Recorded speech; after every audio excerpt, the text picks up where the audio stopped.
শিক্ষক দুর্নীতি নিয়ে উত্তাল গোটা রাজ্য। এই মুহূর্তে রাজ্যের বিভিন্ন স্কুলে কর্মরত একটি বড় অংশের শিক্ষক শিক্ষিকাদের চাকরির ভবিষ্যৎ আদালতের বিচারাধীন। ঠিক এই সময় বিভিন্ন মাধ্যমিক এবং আপার প্রাইমারি এবং প্রাথমিক বিদ্যালয়ে নিয়োগ করা হয়েছে শিক্ষক শিক্ষিকাদের। প্রায় 1 মাস যাবৎ বিদ্যালয়গুলিতে বিভিন্ন বিষয়ে শিক্ষকতা করছেন তারা।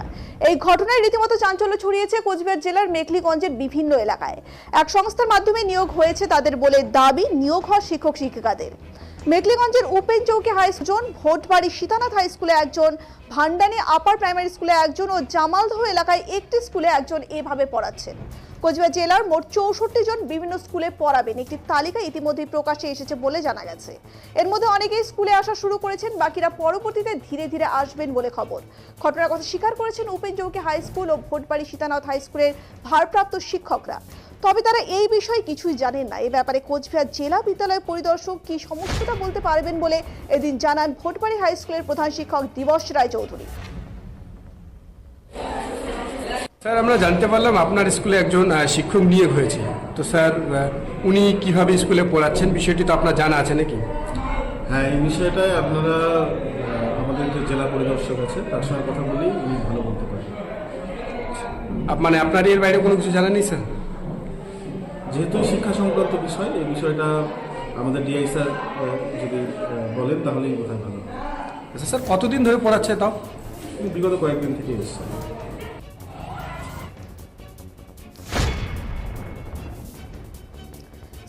ফাউন্ডেশন নামে একটি সংস্থার একটি এক্সেল শিট এসআই এর মাধ্যমে এই বিদ্যালয়গুলির কাছে দেওয়া হয়েছে। সেই মতো তাদের পড়ানোর সুযোগ দেওয়া হয়েছে। তাদের নিয়োগ কিভাবে হয়েছে, বেতন কারা দেবে বা তাদের হাজিরা খাতা কে দেখবেন তা কিছু জানে না এই সমস্ত বিদ্যালয় কর্তৃপক্ষ।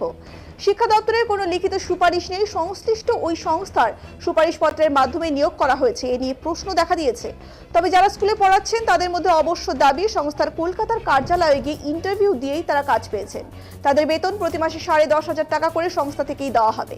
ভোটবাড়ি সীতানাথ হাই স্কুলে 1 মাস থেকে পড়াচ্ছেন পল্লবী কার্জি। তার বক্তব্য, এই সংস্থা থেকে বিজ্ঞপ্তি দিয়েছে, বিজ্ঞপ্তি দেখে আবেদন করেন এবং পরবর্তীতে লিখিত ও মৌখিক পরীক্ষা দিয়েই কাজ পেয়েছেন তিনি।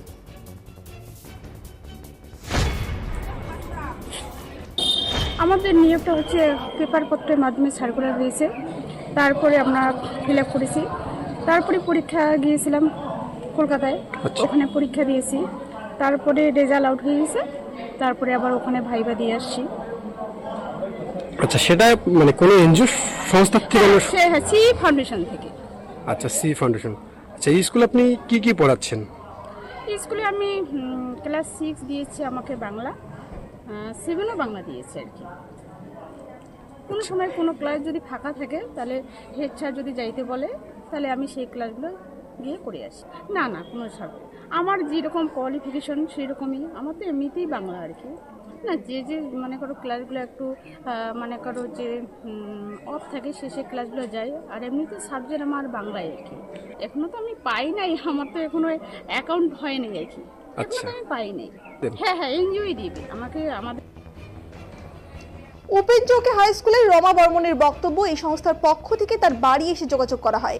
এই সংস্থার কাজ ইন্টারনেটে দেখে আগ্রহ প্রকাশ করেন এবং কাজে যোগ দেন তিনি।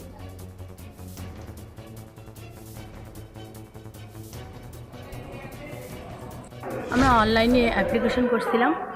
অনলাইনে অ্যাপ্লিকেশন করার পরে আমাদের কাছে মানে কল মারফত আসে, আপনি সিলেক্ট হয়েছেন। তারপর আমাদের ইন্টারভিউ হয়। ইন্টারভিউতে আমি যাই কুচবিহারে, ওইখানে আমাদের প্রথমে ইন্টারভিউ হয়, তারপর লিখিত পরীক্ষা আমাদের কলকাতায় গিয়ে হয়। ওখানে আবার আমাদের ট্রেনিং করানো হয় কিভাবে পড়াইতে হবে না হবে এই বিষয়ে।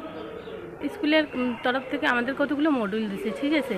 বাচ্চাদের বেসিক ইংলিশ ব্যাপারে যে কমিউনিকেশন আছে ওই দিকটা বাচ্চাদের মানে এগিয়ে নিয়ে যাওয়া, কিভাবে ইংলিশে কথা বলতে হবে, ইংলিশ কমিউনিকেশনটা কিভাবে করতে হবে এই ব্যাপারে। তার মধ্যে সোশ্যাল সার্ভিস কতগুলো, যেমন মনে করেন সোশ্যাল অ্যাক্টিভিটি কিভাবে কি করতে হবে, আর হিউম্যান ক্যালকুলেটর, মানে বাচ্চাদের একটু দেখানো যে কিভাবে কি করতে হবে, মানে আমরা ইংলিশটাকে কিভাবে এগিয়ে নিয়ে যেতে পারবো।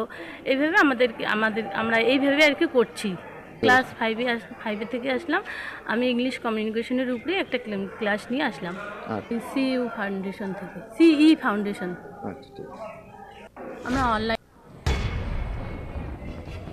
এই সংস্থার জেলা কোঅর্ডিনেটর সৌভিক দত্ত বলেন তাদের কিছু মডিউল আছে, এটা মেনেই কাজ করা হয়, এখানে কোনো টাকা পয়সা নেওয়া হয় না। তবে যারা স্কুলে পড়াচ্ছেন তারা তাদের মাসিক সাম্মানিক 10,500 টাকা বললেও সৌভিক দত্তের দাবি নিয়োগপত্রে কোনো সাম্মানিকের উল্লেখ নেই। তিনি বলেন ডোনেশনের মাধ্যমে চলে তাদের সংস্থা, কখনো 2,000, আবার কখনো 4,000, আবার কখনো 10,000 টাকা করে তাদের মাসিক সাম্মানিক দেওয়া হয়।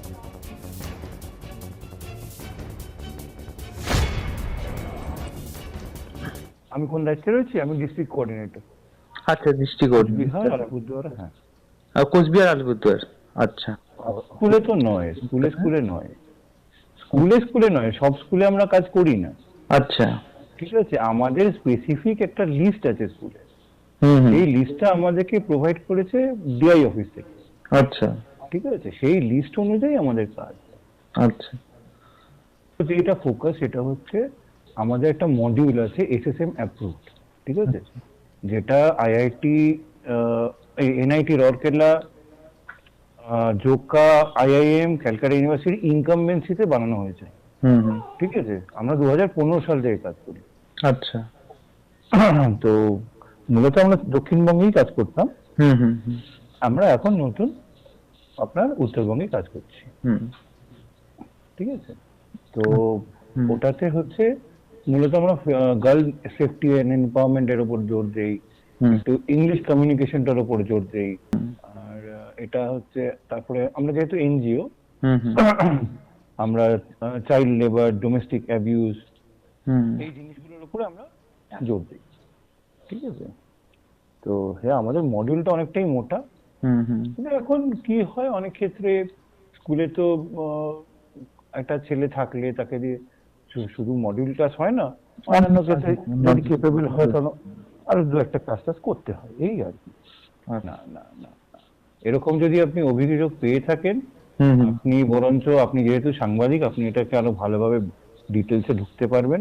হুম, ঠিক আছে, আর দরকার পড়লে আমাকেও জানাবেন, তাহলে আমরাও আমাদের সংস্থার তরফ থেকে যে আমরা টোটালি, আপনি আমাদের ওয়েবসাইটটা ভিজিট করবেন, হুম, করছি ভালো। আমরা ক্রাউড ফান্ডিং এর উপর বা আপনি কদিন পরে আরো দেখতে পাবেন, আপনি আর 15টা দিন ওয়েট করুন, আমাদের ওয়েবসাইট আরো চেঞ্জ হচ্ছে।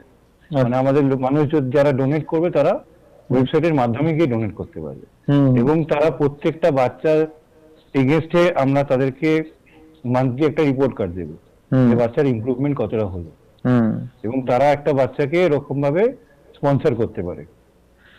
হুম, ঠিক আছে, সেরকম ভাবে এক্স্যাক্টলি আমাদের দেখবেন, আপনি আমাদের ওয়েব অ্যাপয়েন্টমেন্ট লেটার যদি কখনো হাতে পান, তখন দেখবেন আমাদের ওখানে স্যালারির কোনো উল্লেখ নয়, মানে স্যালারি হোক বা অনারিয়াম হোক, কোনো উল্লেখ নেই। কারণ যেই মাসে যেরকম আমরা পারি, কোনো মাসে 4,000 দিলাম, কোনো মাসে 5,000 দিলাম, কোনো মাসে 10,000 দিলাম, যে মাসে যেরকম কালেকশন থাকে তার উপরে আমরা দিই। আচ্ছা স্যার, আচ্ছা, ঠিক আছে, ও জয়েনও করেনি, তবে ও আমাদের অনেক মিটিং টিটিং এ অ্যাটেন্ড করেছে। এই প্রসঙ্গে ভোটবাড়ি শীতনাথ হাই স্কুলের সহকারী শিক্ষিকা পাপিয়া রায় বলেন তার যতটুকু জানা আছে এই শিক্ষিকা বাংলা বিষয়ে পড়াচ্ছেন। এই নিয়োগ প্রসঙ্গে তিনি বলেন, আমরা বিগত বছরগুলি থেকে শিক্ষা দুর্নীতির অনেক কিছুই দেখেছি, তারা কোনো বৈধ কাগজপত্র দেখিয়ে কাজে নিযুক্ত হয়েছে না, এ ব্যাপারেও সন্দেহ রয়েছে। নিয়োগ সংক্রান্ত যে কোনো তালিকায় প্রকাশ্যে আসে, কিন্তু এক্ষেত্রে তা হয়নি। মধ্যশিক্ষা পর্ষদ বা এলসি থেকে এ ধরনের কোনো নিয়োগ তালিকা প্রকাশিত হয়নি। তিনি অভিযোগ করে বলেন, নাম প্রকাশ কেউ করতে চায় না, তবে অনেকেই বলছেন এই নিয়োগের পেছনে টাকার লেনদেন হচ্ছে, আর এই টাকা কার খাটের তলায় যাচ্ছে তা বলা সম্ভব নয়।